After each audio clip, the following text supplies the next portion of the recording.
Subscribe now and press the bell icon. Never miss an update.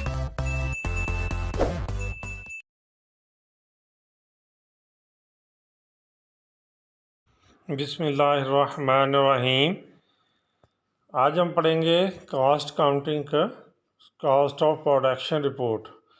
ये आपके सामने data given है। इसमें वर्क इन प्रोसेस जो है बिगिनिंग दिया 10,000 और सॉर्टेड पाउंड हैं 1,00,000 के, और इस तरह एंडिंग जो है वो 15,000 के। कॉस्ट दी हुई है बिगिनिंग में मटेरियल की कॉस्ट 1500 और कन्वर्जन कॉस्ट की 7200। इस तरह कॉस्ट एडेड ड्यूरिंग जो है वो 1,54,500 है और कन्वर्जन कॉस्ट है 90,800।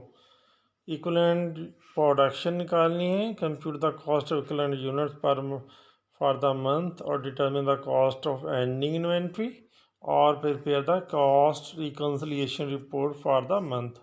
इसमें अक्सर जो है वो जो मेरे पहले लेक्चर थे उसमें कॉस्ट ऑफ रिकन्सिलिएशन रिपोर्ट किसी में नहीं बनाई। इसमें अब ये एक नया टॉपिक है, कॉस्ट रिकन्सिलिएशन रिपोर्ट किस तरह से बनाते हैं वो भी हम देखेंगे इसी लेक्चर में इंशाल्लाह ताला। और अब हम स्टार्ट करते हैं क्वेश्चन को। हाँ जी, तो इसमें देखें जी कैसे बनाएंगे। पहले बिगिनिंग वर्क इन प्रोसेस ले लिया हमने जो मई 1 का है। वो बिगिनिंग वर्क इन प्रोसेस हमारे पास 10,000। इसमें यूनिट जो है वो स्टार्टेड कितने की हैं? यूनिट स्टार्टेड हैं 1,00,000। 1,00,000 यूनिट हमने इधर लिख लिया जी।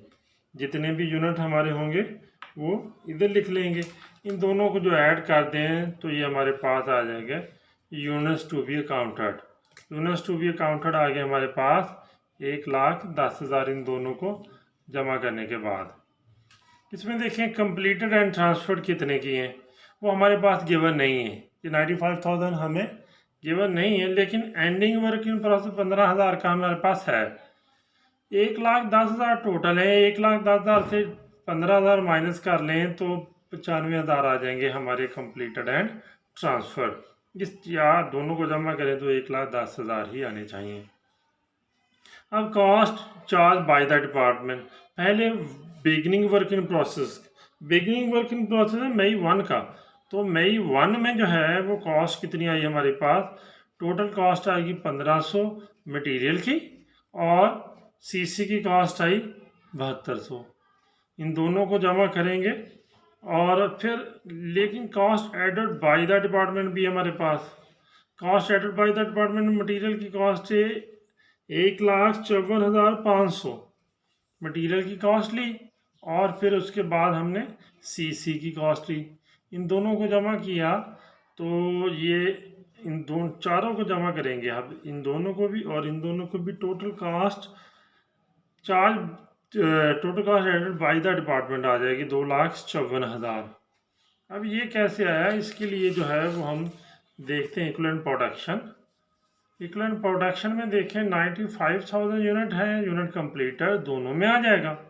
और वर्क इन प्रोसेस में, वर्क इन प्रोसेस जो है मटेरियल के लिहाज से ये था 60% कंप्लीट और सीसी के लिहाज से कितना था? 20% कंप्लीट। अब ये 9,000 कैसे आया? 15,000 को मल्टीपल करेंगे, 15,000 है हमारे पास। 15,000 को मल्टीपल करेंगे आप 60% से, 60% तो ये आ जाएगा 9,000। और अगर हम 15,000 को ज़रब करेंगे 20% से तो ये आ जाएगा हमारे पास 3,000। तो यहाँ पे हमने लिखा हुआ है। इन दोनों को ऐड किया तो ये 1,04,000 आ गया और ये 98,000 ये। और मटेरियल की जो है ये 1,56,000 कैसे है? 1,54,000 जो है वो एडेड किया था और बिगनिंग था 1,500। इन दोनों को जब मैं किया तो मटेरियल आ गया। और मटेरियल के जो है वो यूनिट्स कितने हैं? टोटल यूनिट्स काउंटेड कितने? टोटल यूनिट्स जो है वो हमारे पास थे 1,04,000। तकसीम की पर यूनिट कॉस्ट आ गई 1.5। इसके 98,000 बना, 98,000 इसके यूनिट से, 98,000 इसकी कॉस्ट है। तो ये आ जाएगा कॉस्ट से 98,000 कैसे आई? 7,200 हमारे पास जो है वो पहले थी और 90,800, इन दोनों को जमा करेंगे तो हमारे पास 98,000 आ जाएगी। डिवाइड किया तो 1 आ गया।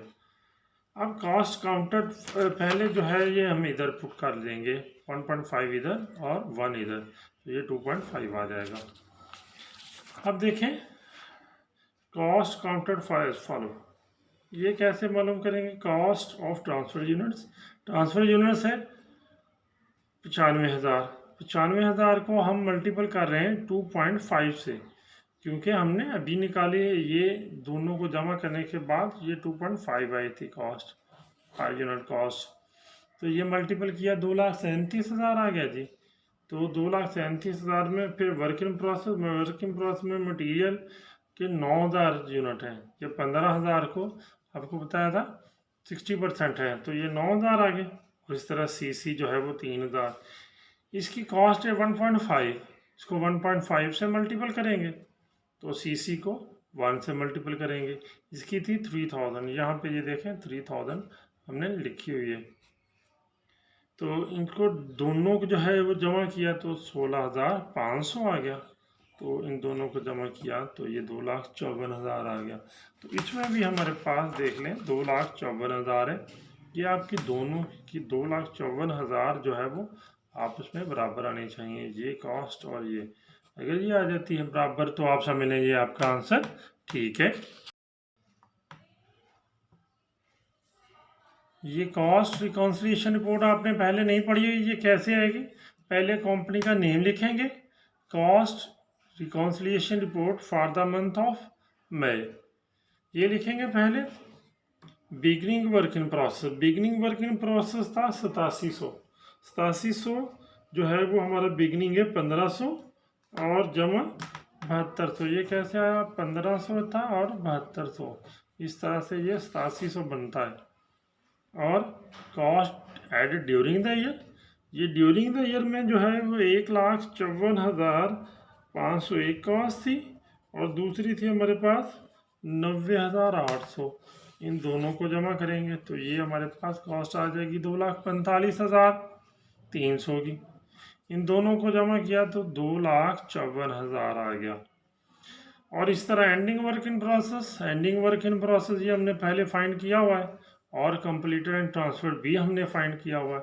इन दोनों को जो है वो ऐड करेंगे तो 2,54,000 आ जाएगी और ये दोनों कॉस्ट बराबर आ जाती हैं। तो इसका मतलब है ये हमारी कंसोलिडेशन रिपोर्ट ठीक है। ठीक है जी, फिर भी अगर नहीं समझ आ रही किसी चीज़ की आप पूछ सकते हैं। ओके जी, अल्लाह हाफिज़।